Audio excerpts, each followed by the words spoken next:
We're back for day 2 of our construction build, and we are going to get started with getting the rafters up. I first have to make a piece on the tractor, a boom that can lift these up into place. And that's where I have all the notches for up in each of these. So we're going to see how this all goes. I also need to, I don't want these cross beams here. I'm actually going to move them over to the other side, out into here for the supports so I can drive the tractor through.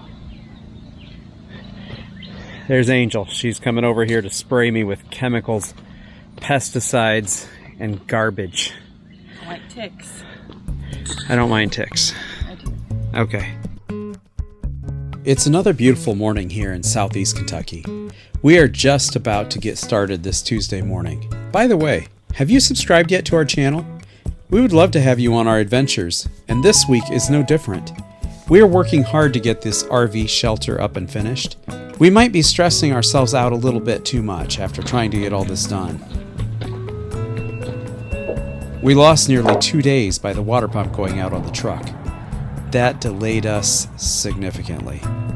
With the chance of rain on the horizon, I wanted to get these trusses up ASAP. I wanted to find out if sliding them in the slot really would work. I've been practicing for this day for quite a while, starting with Jerrison's house.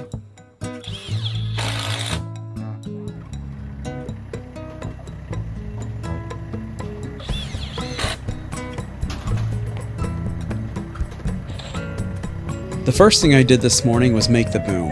I took 3 of the 18-foot 2x4 boards that I had and screwed them together.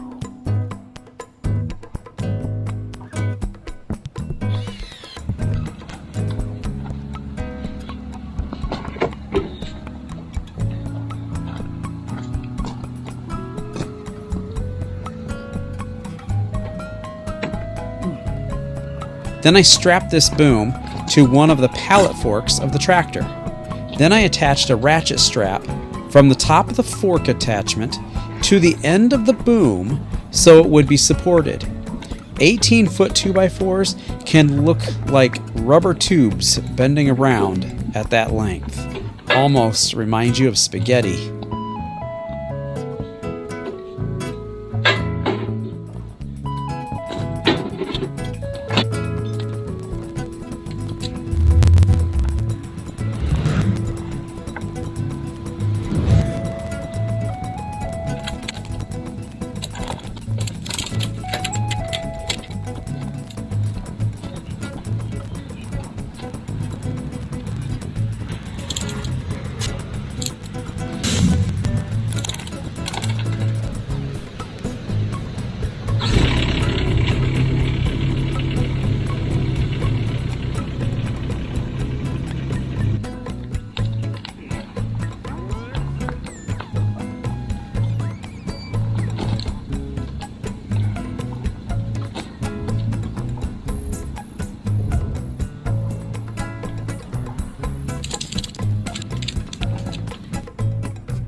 After that, we were ready to start lifting.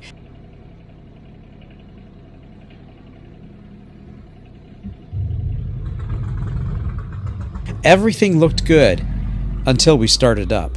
The trusses started shifting on the pole, and then bad news. The first one came crashing on the ground and broke.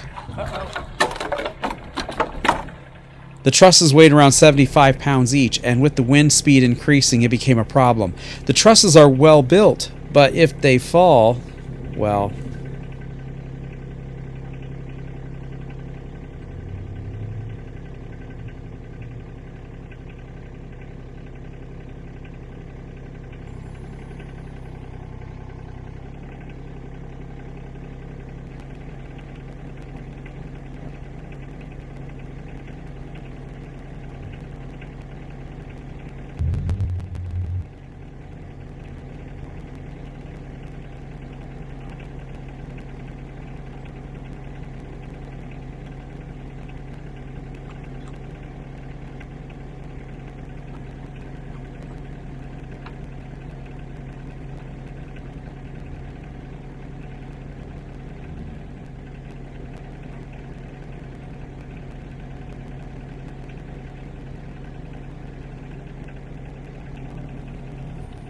We had to do something different.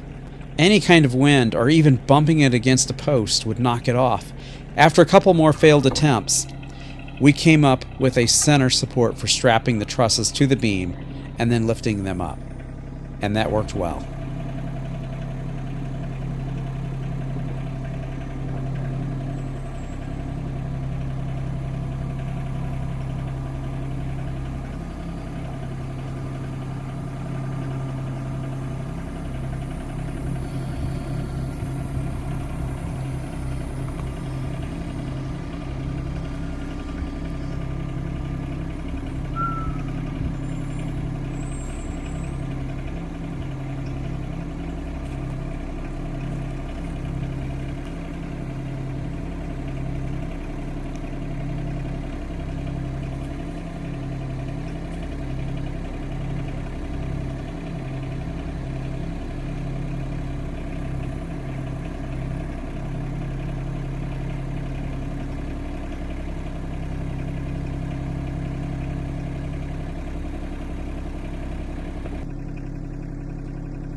We attempted to make a pull cord where we could just yank it and the knot would come untied, but it never seemed to work. We always had to bring in the ladder and finish it.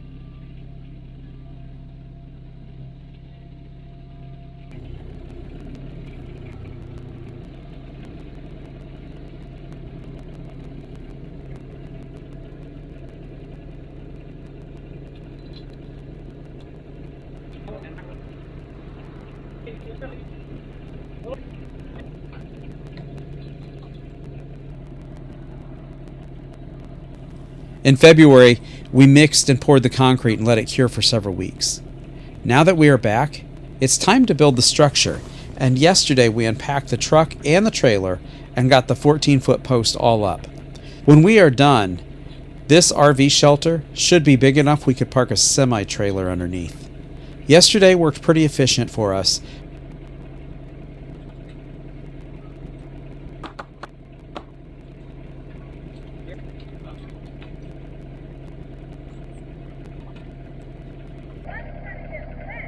But our neighbor Sean said it was going to rain today. I would like to get the trusses up and start the Purlins. Lofty goals? Maybe, considering I've never built anything like this, ever.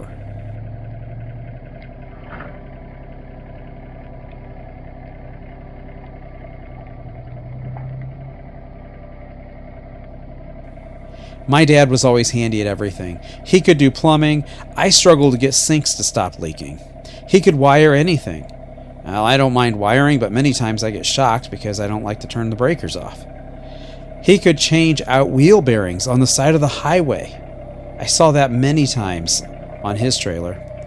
Maybe someday I'll get done half of what Dad has done.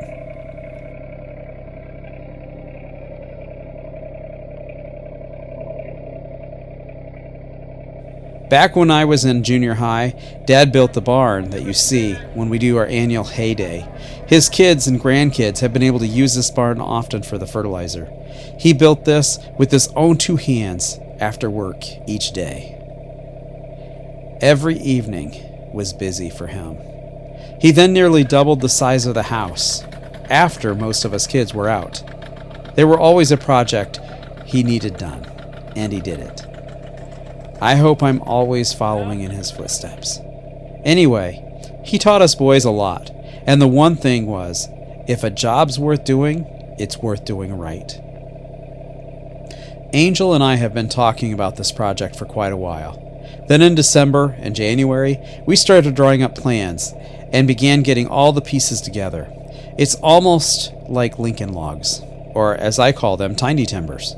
Me and my boys made a bunch of tiny timbers and built all kinds of buildings in the living room when they were growing up.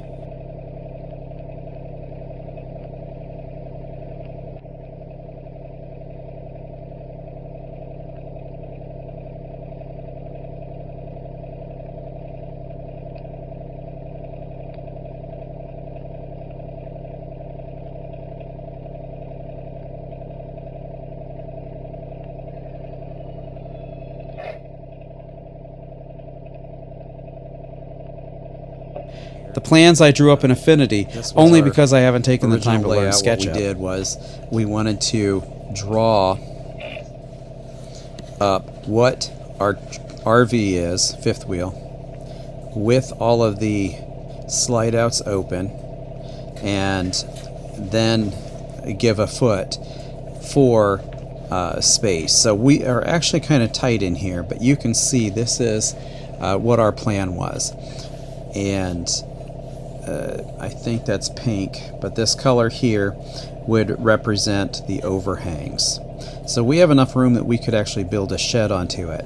Now our next step is going to be an awning, which we are not doing yet, but it will be coming soon. And here's where we did the post. This was our first step, was the concrete bases. This here was how we designed the posts themselves, and down here represents the awning. This is our trusses. This is how we designed those, and the awning, which hopefully we can get to that soon. The trusses were in my head and then drew them out. They are a 7/12 30-degree pitch. The lower section of the scissor truss is 15 degrees. It looks like the plan of lifting the trusses ended up being a success. On day 3, we put up the Purlins, but I don't have a lot of video footage of that, so I'm going to show you that and combine that right now with day 2.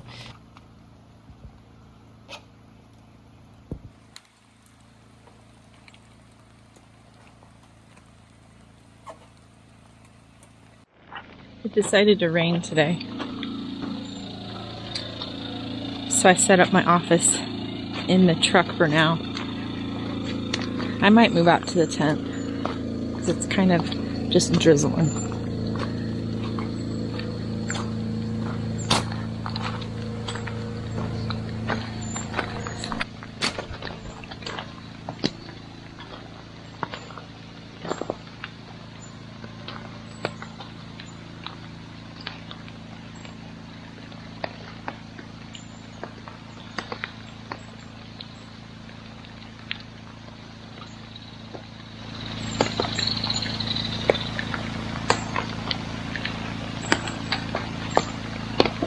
You like showing your teeth.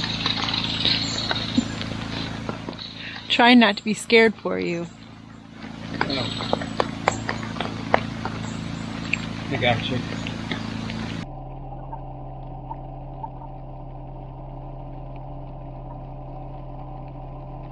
Because of the rain, we couldn't leave the video equipment out, or I didn't want to. And that is why we don't have so much. But we still kept continuing on, and we did all of this right here.